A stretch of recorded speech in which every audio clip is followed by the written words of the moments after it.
Hai teman-teman, bertemu lagi di sharing session.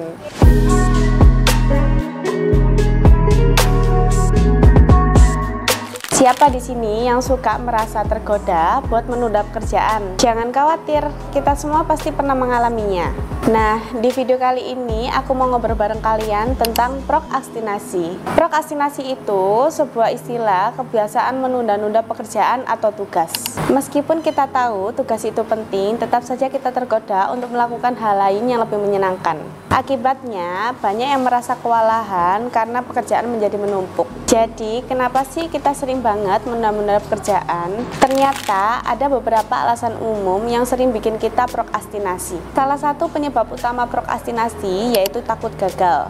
Kadang kita menunda karena merasa gak yakin bisa melakukannya dengan baik.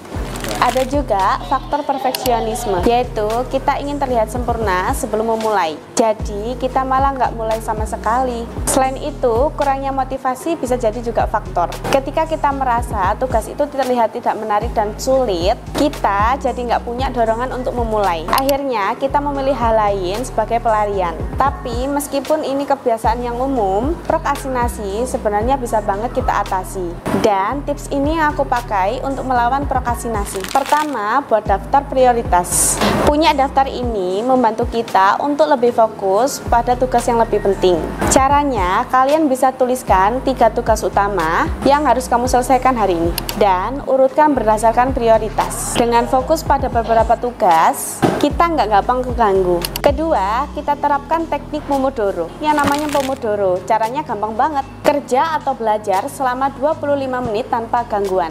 Lalu ambil istirahat selama 5 menit. Setelah 4 sesi Pomodoro, ambil istirahat lebih panjang. Metode ini membantu otak kita tetap fokus dan produktif tanpa merasa jenuh. Ketiga, reward ke diri sendiri setelah selesai.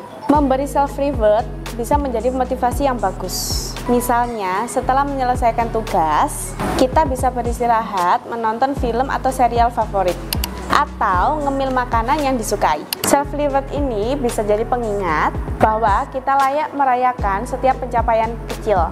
Jadi teman-teman, itu tips untuk mengatasi prokrastinasi. Ingat, setiap orang pasti punya tantangan sendiri. Tetapi yang paling penting adalah kita mau berusaha pelan-pelan untuk berubah. Mulai sedikit demi sedikit untuk menjadi lebih produktif dan lebih baik dari sebelumnya. Semoga video ini membantu. Tulis pendapat kalian supaya aku bisa bikin konten-konten self improvement lainnya. Sampai jumpa di video berikutnya. Bye-bye.